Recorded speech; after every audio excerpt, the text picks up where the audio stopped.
السلام عليكم، كي دايرين؟ لاباس عليكم؟ كنتمنى تكونوا كاملين في احسن الاحوال. فيديو جديد ونهار جديد ان شاء الله. بديت معكم هذا الفيديو من هكا وقيت الغداء. من بعد ما فطرت وصيفط بنتي ليكول، دزت انا باش نوجد واحد الغديوه خفيفه ظريفه، حيت ان شاء الله اليوم عندي ما يدا غادي نخرج. فهنا غادي نوجد معكم الطاجين العجيب الغني على التعريف. المهم الطاجين العجيب بالطريقه ديالي انا الخاصه، كيجي زوين صراحه. كيطلع لك اللحم في الراس، ولا الا كنتي مدروكه صراحه فكك لو حايل.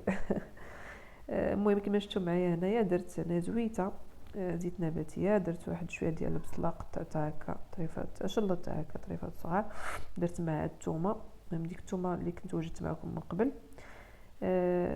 زدت المهم بعد ما شحرت ديك البصيله مزيان، زدت هنايا صوص الطوماط، حتى هي هاد الصلصه ديال الطماطم اللي كنت حتى هي وجدتها معكم من القشور ديال المطيشه.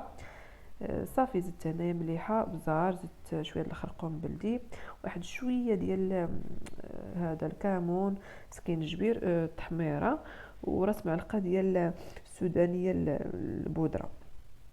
المهم تتبقى اختياريه. زدت هنايا ربيع مقطع، المهم عندي هنايا قزبور صراحه ماشي المعدنوس. صافي غادي نغطي دابا على الطاجين ديالي ونخلي هاد لاصوص هادي تشحر، ونعاود نتلاقى بكم. المهم البنات من بعد ما تشحرات لي دابا ديك لاصوص، غادي نزيد عليها البطاطا كنقطعوها هكا شرائح رقيقه، دوائر هكا رقيقه على هذا الشكل هذا باش دغيا هكا طيب. صافي غادي ندير هنا واحد المهم واحد الطبقه هكا ديال البطاطا كما قلت لكم البنات. اليوم يعني درت غير هذا الطويجين هذا، بالنسبه لي روينه ديال الغداء باش ان شاء الله غادي نخرج. المهم غادي نخرج ان شاء الله لإن زكان، عندي ما نقضي فيه. على العموم راه ما صورت والو، واخا مشيت مع كان الزحام وهذا وكنت زربانه حيت خليت بنتي في ليكول، كان خاصني نجي دغيا باش نجيبها.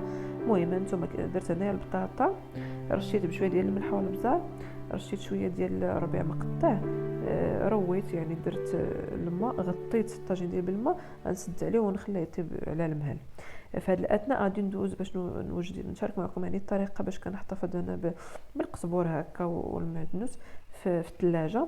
المهم من بعد ما غسلت القزبور ديالي بعدا راه نقيته على هذا الشكل اللي كتشوفوا، حيدت ليه كاع دوك الاعواد اللي تيكونوا غلاظ، غسلته وخليته تسقطر مزيان ونشفته بالبابي ديال الكوزينه، يعني ما تبقى فيه ولا قطره ماء، خليته انا تستقطر صراحه ليله كامله. عاد نشفتو عاد من الفوق باش ما تبقاش ليه ولا قطره ديال الماء. صافي طحنتو هكا في الهاشوار، زدت عليه شويه د الملحه، بعد ما طحنتو زدت عليه واحد شويه ديال الزيت النباتيه. صافي غادي نزيد مازال نطحن حتى كيولي لي على هذا الشكل هذا. المهم ديك الزويته وديك المليحه هي اللي يعني كتساعد باش يبقى يعني يصبر لنا مده اطول. صافي درتو هنا في بواطه ديال الزاج اللي كتسد مزيان، وكنحتفظ بها هكا في الثلاجه تقريبا سيمانه حتى ل 10 ايام. داكشي علاش شفتو راه ما كثرتش منه، الا كثرت كنديرو في الكونجيلاتور. صافي الطويجين ديال البنات ها هو دار طاب.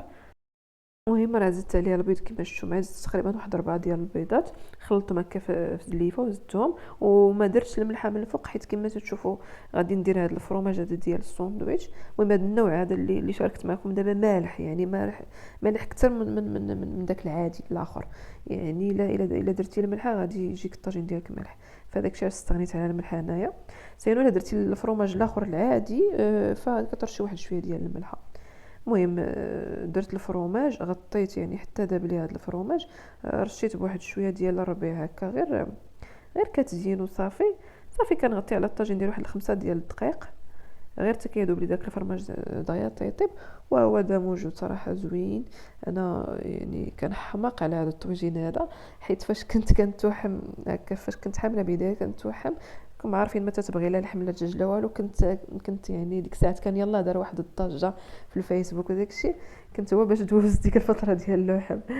المهم البنات من بعد ما تغدينا وهذا، دزت انايا باش نوجد معكم يعني العشيوه ديالي.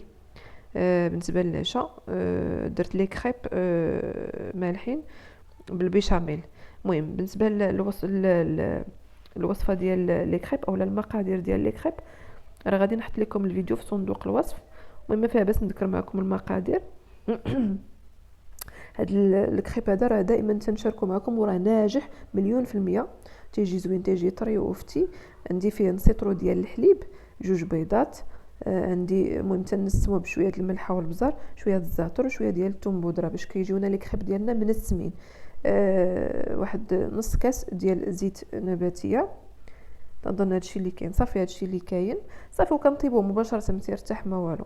بعد ما طيب دابا لي كريب غادي ندوز باش نوجد لافارس. المهم درت انا واحد المقيله، درت فيها زويته، واحد شويه د البصله قطعتها قطع رقيقه. وما غادي نشحر هاد البصله حتى كتولي حتى كتميل هكا البني، تتولي قهويه. ضروري انا نشحروها مزيان باش ما تبان ليناش في لافارس. صافي زدت انا صدر ديال الدجاج تا هو اللي قطعته قطع صغيره. بالنسبه للتوابل درت انا غير مليحه وبزار، شويه ديال الثوم بودره، الا ما كانتش كديري واحد ضريس ولا 2 ديال الثومه محكوكه. الزعتر انا ما تنتفرقش معاه، درت هنايا لا موطارد، ودرت هنايا لاصوص صوجا. المهم بالنسبه لاصوص صوجا ردوا البال مع الملحه، ديروا غير شويه لان كتكون هي ديجا مالحه. صافي انا كنشحر يعني هاد الصدر ديال الدجاج على نار مرتفعه باش ما يطلقليش الماء كما تتشوفوا معايا هنايا. كان خاصني نزيد مازال واحد شويه ديال لا موطارد، وزدت حتى شويه ديال صوص صوجا. المهم تنشحروا هاد الدجاج حتى كينشف كما شفتوا معايا. صافي كنخليه على جنب. هنا غادي نشحر واحد شويه ديال الكفته تاع هيايا. المهم كانت عندي هنايا، كانت عندي مشرمله، المهم شيطه ليا انا في الثلاجه وقلت علاش لا نديرها. صافي من بعد ما شحرتها زدت على داك الدجاج، وغادي نزيد هنايا دان فيمي. يعني تيزيد واحد البنه زوينه لهاد الحشوه هادي. حيت انا كان تيعجبني. الناس اللي ما تيبغيوش يستغناو عليه تقدروا ديروا لي شامبينيون. هادشي اللي كاين. دابا غادي ندوز باش نمونطي معكم لي كريب ديالي. اما البنات هانتوما بالنسبه لي كريب راه كما قلت لكم تيجيو طريين، راه شاركتهم معكم مرارا وتكرارا. المالحين وحتى الحلوين، غير الحلوين كنزيدوا عليهم يعني على هاد المقادير كنزيدوا نص كاس ديال الزبده دايبه، يعني نص كاس ديال زيت نباتي ونص كاس ديال الزبده دايبه، وبيان سيغ واحد معلقه كبيره ديال السكر وواحد الفانيا. ما هما راه بحال بالنسبه للدقيق راه نسيت ما ذكرتوش معكم، 250 غرام الرابعه. المهم البنات كما شفتوا معايا غادي نعمر هكا لي كريب ديالي على هذا الشكل هذا، وغادي نديرهم في واحد المول هكا اللي كيدخل للفران. المهم ما تديوش على هاد الدقان هادو اللي تتسمعوا حدايا، حيت المهم كاينين حدايا ناس انا تيصلحوا. صافي البنات غادي نستمر يعني على هذا الشكل هذا حتى كنعمر الكميه اللي عندي ديال لي كريب. المهم انا ديجا عمرت هذا المول هذا، كان بقى ليا شويه ديال لافارس. غادي نعمر حتى واحد المويل صغير ها هو هذا درتو على هذا الشكل هذا. صافي وغادي ندوز باش نوجد البيشاميل. بالنسبه للبيشاميل انا الطريقه ديال في البيشاميل راه ساهله مهله وناجحه 100%. يعني بلا ما تتخافيش هكا تكور لك الدقيق وداك التخربيق كامل. ديري نصيطرو ديال الحليب نسمتنا بالملحه والبزار الثوم بودره والزعتر، هادشي تيبقى اختياري. تقدري تزيدي هكا الكوزه. نصيطرو ديال الحليب كندير معاه 2 معالق كبار عامرين ديال المايزينا. صافي كنخلط.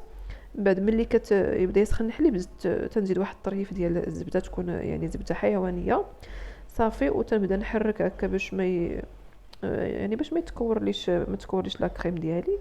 صافي تقريبا هي دي موجوده. كنطفي عليها هنا وكنزيد واحد البيضه. المهم انا ملي تنزيد البيضه كتولي عندي هاد لاصوص مغني، المهم غنيه على التعريف، زوينه صراحه كتجي محمره. زدت تما واحد شويه ديال الفرماج محكوك، زدتو في لاصوص بيشاميل، هو المهم صوص مغني. صافي هنا كندير واحد كنغطي يعني لي كريب ديالي كاملين بهاد لاصوص هانتوما. وراه ما تندير لا فرماج اللي فوق لا والو، لان الفرماج ديجا درتو يعني في الداخل ديال لاصوص كان احسن. حيت بعد النوبات ملي تنتلاقاو مع داك الفرماج اللي تيكون ماشي هو داك، راه تيتحرق وتيقصح لينا، تيطلق لنا المروره. فيستحسن يعني نديروه في الداخل ديال الصلصه دائما. صافي بالنسبه لهاد لاصوص هذه اللي بقات ليا غادي نردها للبواطه ديال الزاج، وغادي نحطها بها في الثلاجه وغادي نستعملها من بعد. صافي المهم البنات دخلت المول ديال الفران. نتوما راه كيجي محمر، تيجي على هذا الشكل هذا، تيجيو صراحه غزالين معلكين يعني من داك الشيء. صراحه انا كنحماق على هاد لي كريب ديال لي كريب هكا مالحين بالبيشاميل، زوينين هكا حتى في رمضان يعني حتى في الطبله ديال الفطور. المهم انا هنايا درتهم من العشاء. المهم البنات، وفي الاخير يعني في الاخير غادي نشارك معكم هذا الامل هذا اللي وجدته غير في الدار. المهم بالنسبه للطريقه ديال التحضير راه غادي نشاركها معكم ان شاء الله في الفيديو القادم. ما بغيتش يعني نزيد نطول يعني الفيديو، داكشي علاش غادي نشارك معكم الطريقه في الفيديو القادم. وبالنسبه للقوام ولا تيكستور ديال الاملو راه تيبان لكم راه تيجي رائع. هنا كنكون وصلت للاخر ديال الفيديو، خليت لكم الراحه الى فيديو قادم ان شاء الله.